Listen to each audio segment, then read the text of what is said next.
بسم اللہ الرحمن الرحیم۔ السلام علیکم ورحمۃ اللہ وبرکاتہ۔ مائیں ہی نسل سنوارتی ہیں، ایک قابل رشک واقعہ۔ ایک معلم قرآن انتہائی نصیحت آموز واقعہ بیان کرتے ہوئے کہتے ہیں، ایک بچہ میرے پاس آیا جو مدرسے میں داخلہ لینے کا خواہش مند تھا۔ میں نے اس سے پوچھا، بچے آپ کو قرآن کا کچھ حصہ زبانی یاد ہے؟ بچے نے کہا جی۔ میں نے اس کا امتحان لیتے ہوئے کہا، پھر آپ مجھے 30واں پارہ سنائیں۔ اس نے مجھے 30واں پارہ زبانی سنا دیا۔ میں نے پوچھا، آپ کو سورہ ملک بھی یاد ہے؟ اس نے مجھے سورۃ ملک بھی سنا دی۔ مجھے بڑا تعجب ہوا کہ اس چھوٹے سے بچے نے کم سنی کے باوجود قرآن مجید کا کچھ حصہ حفظ کیا ہوا ہے۔ میں نے اس سے سورۃ النحل سنانے کو کہا تو اسے وہ بھی یاد تھی۔ جو وہ میرے سوالات کے جواب دے رہا تھا، میری حیرانی بڑھتی جا رہی تھی۔ میں نے سوچا کہ اب اس سے بڑی صورتیں کو متعلق پوچھتے ہیں۔ میں نے کہا، آپ کو سورہ بقرہ بھی یاد ہے؟ اس نے ہاں میں جواب دیا، اور ساتھ ہی کسی غلطی کے بغیر سورہ بقرہ بھی سنا ڈالی۔ میں نے متعجب ہو کر پوچھا، بچے لگتا ہے آپ نے پورا قرآن حفظ کر رکھا ہے؟ اس نے کہا جی۔ یہ سنتے ہی فرط مسرت سے میری زبان سے بے ساختہ سبحان اللہ، ماشاء اللہ، تبارک اللہ کے الفاظ ادا ہونا شروع ہو گئے۔ میں نے اس سے کہا، آپ کل میرے دفتر آ جائیے گا اور ساتھ اپنے سرپرست کو بھی لیتے آئیے گا۔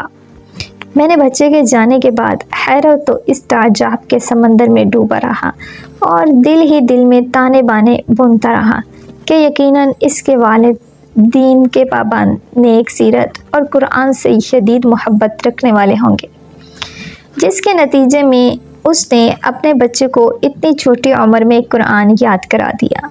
مجھے اس وقت حیرانی کا شدید جھٹکا لگا جب وہ کل صبح اپنے والد صاحب کو لے کر آیا تو اس کے والد صاحب ظاہری شکل و صورت سے بالکل بھی متبع سنت اور پابند شریعت نہیں لگ رہے تھے۔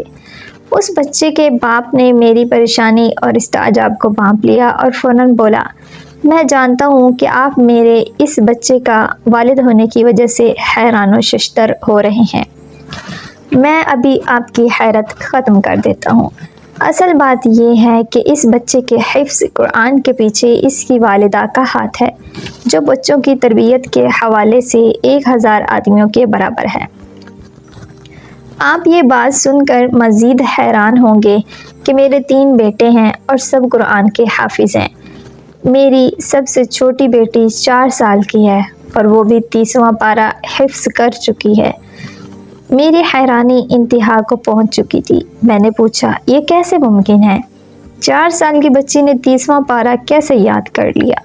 اس نے جواب دیا، بچوں کی والدہ کا طریقہ کار یہ ہے کہ جب بچہ بولنا شروع کرتا ہے تو وہ اسے قرآن یاد کروانا شروع کر دیتی ہے۔ وہ بچوں کا مقابلہ کرواتی ہے اور کہتی ہے کہ جو سب سے پہلے یہ سورت یاد کرے گا، رات کا کھانا اس کی پسند کا بنے گا۔ جو سب سے پہلے پارہ حفظ کرے گا، ہم ویکنڈ پر اس کی پسند کی جگہ جائیں گے۔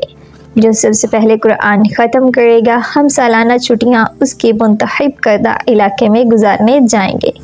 یوں بچے اپنے اپنے شوق کی تکمیل کے لیے حفظ قرآن میں بڑھ چڑھ کر حصہ لیتے ہیں۔ جی ہاں، ایسی نیک مائیں ہی گھر سنوارتی ہیں۔ امام بخاری رحمۃ اللہ علیہ کے امیر المومنین فی الحدیث بننے کے پیچھے ان کی والدہ ہی کی کاوشیں تھیں۔ امام شافعی رحمۃ اللہ علیہ کے عظیم فقیہ و محدث بننے کے پیچھے ان کی والدہ ماجدہ کا ہی ہاتھ تھا۔ امام مالک رحمہ اللہ علیہ کے امام دار الحجرہ کے منصب عالی پر فائز ہونے کے پیچھے بھی ان کی والدہ محترمہ کا ہی ہاتھ تھا۔ امام احمد بن حنبل کے امام اہل السنت والجماعہ کا لقب حاصل کرنے کے پیچھے ان کی والدہ محترمہ کی ہی محنتیں تھیں۔ یاد رکھیے، نیک اور صالح عورت نصف معاشرہ نہیں ہوتی، بلکہ معاشرے کی بنیاد اور ستون ہوتی ہیں۔ میری امت کی ماؤں کو معاشرے کو کارآمد اور دین کے نور سے آراستہ افراد فراہم کرنے کے لیے امت بننے کی ضرورت ہے۔ اگر مائیں امت بننے کا تہیہ کر لیں تو قوم کو بام عروج پر پہنچنے سے کوئی نہیں روک سکتا۔ جزاک اللہ خیرن کثیرا۔ ملتے ہیں نیکسٹ ویڈیو میں، تب تک کے لیے اللہ حافظ، فی امان اللہ۔